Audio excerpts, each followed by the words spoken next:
ओम श्री साई नाथाय नमः। मैं राजेश कुमार आप सभी साईं दरबारी को प्यार भरा साईराम करता हूँ। मैं एक बार फिर श्री साईं बाबा की लीलाओं के साथ आप सभी के सामने उपस्थित हूँ। आने वाले गुरुवार को श्री साईं बाबा के यहाँ गुरु पूर्णिमा का महोत्सव मनाया जाएगा।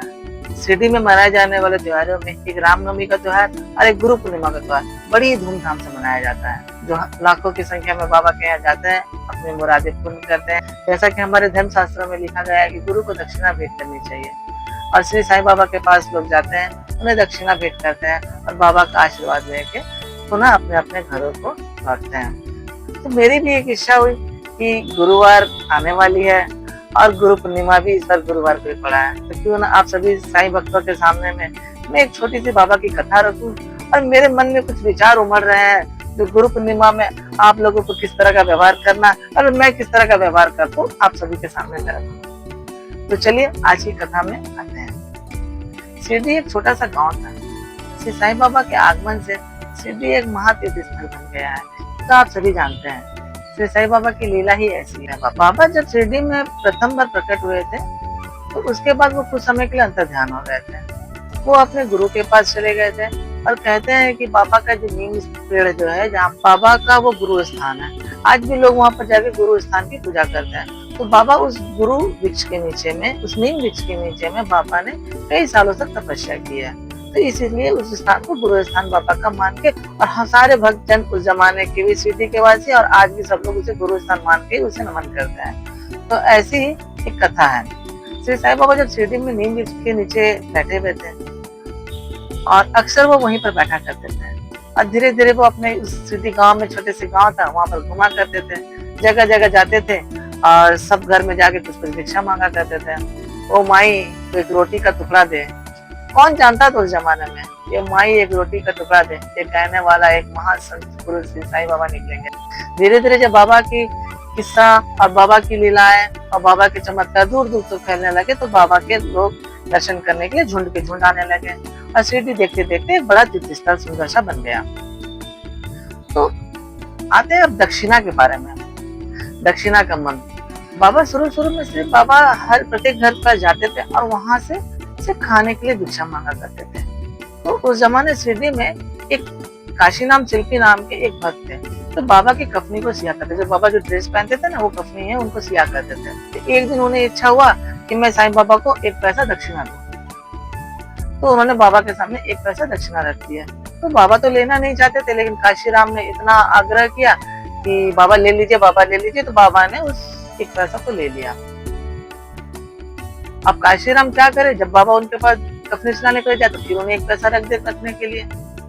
तो इस तरह से कुछ दिन बीत गया। तो बाबा तो पूरे अपने फटे चिंदे जैसे कपड़े पहनते थे, आपको जैसे मूर्ति में बाबा के मिलेंगे देखने को, कहीं हाथ फटे रहता था, कहीं नीचे से अपना देखिएगा सिलाई खुले रहता था। इस तरह बाबा के फटे पुराने कपड़े थे, तो वो उनके पास जाते थे सिलवाने के लिए। तो इस तरह काशीराम जो थे उनको एक बड़ा भ्रम हो गया कि मैं साईं बाबा को दक्षिणा देता हूँ, बाबा मेरे दक्षिणा पे अपना जो भी सामान उनको जरूरत पड़ता था, जैसे उन्होंने तंबाकू और दिया के लिए तेल और तरह तरह के जो भी सामान उन्हें जरूरत पड़ता था वो लेते थे। तो उनको एक अहंकार उनके मन में आ गया कि मैं बाबा को देता हूँ। मैं बाबा ये बात को जान गए थे। बाबा क्या किए, अब तो उनको सिखाना पड़ेगा कि भैया भक्ति का पाठ कैसा होता है। तो बाबा ने उन्हें सिखाने के लिए क्या किया, प्रत्येक दिन उनके पास पहुंच जाते हैं, खिलाओ काशीराम दक्षिणा दो, काशीराम दक्षिणा दो। जिस दिन होता था वो दे देता था। अब काशीराम उठ चुके थे।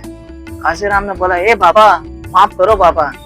एक दिन तंग आके उन्होंने कैसा कहा और कहा कि भैया मेरे पास डेली इतने पैसे थोड़ी आते हैं कि मैं आपको इतना एक एक पैसा या जो भी हो आपको दक्षिणा दो।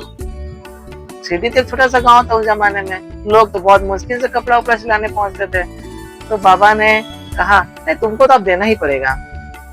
तो फिर जब इस तरह से उसने हाथ जोड़ के बाबा से माफी मांगा, तब बाबा ने कहा कि ठीक है, तुम जो ये सोच रहे थे ना कि मैं ही साईं को देता हूँ, ये मन से निकाल दो। काशीराम को तुरंत ही शिक्षा मिल गई। मुझे कहना यही है ना कि कई भक्तों का ऐसा अहंकार हो जाता है, कई भक्तों का ऐसा भान हो जाता है कि मैं ही भगवान को अर्पण कर रहा हूँ, मैं ही ईश्वर को दे रहा हूँ। कोई दक्षिणा से देते हैं, तो कोई वस्त्र से देते हैं, कोई अपने कार्य से देते हैं।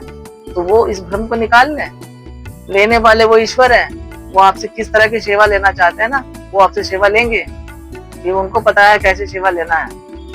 और ये जो आप अहंकार हो जाता है ना, ये सब दिए हुए उन्हीं का है, हम बस उन्हें लौटा रहे हैं। तो चलिए इस कथा को यहीं विराम देते हैं।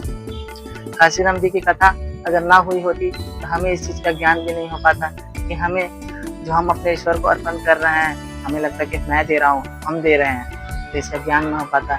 वही हमें दे रहे हैं, हम उन्हें लौटा रहे हैं। बाबा अपने जीवन काल में अक्सर कहा करते थे, मैं अगर किसी से 1 रुपए भी लेता हूँ ना, मुझे उससे 100 गुना से भी ज्यादा वापस करना पड़ता है। और सच आप आज भी देख सकते हैं। यही था हमारा दक्षिणा का मंत्र। तो चलिए गुरु पूर्णिमा की विशेष तैयारी के बारे में बात करते हैं। कहना ये है कि बाबा को क्या अर्पण किया जाए। कई लोग दक्षिणा अर्पण करते हैं, मंदिर में जाते हैं, दक्षिणा अर्पण कर देते हैं। कुछ लोग जाते हैं वहाँ सत्संग का लाभ लेते हैं, बहुत अच्छा करते हैं। आप जितने भी सामर्थ्यवान हैं, आपके जितनी भी सामर्थ्य है, आप दिए, वस्त्र, श्रम, कीर्तन और हो सके तो कुछ दक्षिणा, हो सके तो भोग के निर्मित कुछ वस्तुएं, आप इस सब मंदिरों में दान करें। आपके ये सारे दान ना प्रभु को अर्पण होंगे, और यही दान आपको भविष्य में जब मिलेंगे ना 100 गुना से ज्यादा, तो आपको एहसास होगा कि हाँ, मैंने उस दिन किया था तो ये मुझे आज मिला है। मैं आपको एक कहानी छोटा सा बताता हूँ। हमारे जो पूर्वज हैं, उन्होंने तरह तरह के पेड़ पौधे लगाए। अगर उन्होंने ये सारे पेड़ पौधे नहीं लगाए होते तो क्या आज हमें वो फल मिलते हैं? क्या हमें जो सांस लेने के लिए ऑक्सीजन मिल रहा है, क्या हमें मिलते हैं? अगर उन्होंने उस समय पे अगर इसका बीजारोपण ना किया होता, क्या हमें इसका सुख आज मिल सकता था? तो इसीलिए भविष्य में अगर आपको कुछ चाहिए तो इसका बीजारोपण आज ही करें। और हाँ, हो सके तो अपने बाल बच्चों को लेकर जरूर जाएं। मंदिर जाने से क्या होगा? कुछ नहीं होगा। धर्म करने से क्या होगा? कुछ नहीं होगा। भगवान तो अपने अंदर है। ये जो मन में जो अपनी प्रवृत्ति जो अपने बना लिए है ना, कि ऐसा क्यों करना है, ऐसा क्यों नहीं करना है, इसे आप निकालने का कोशिश करिए।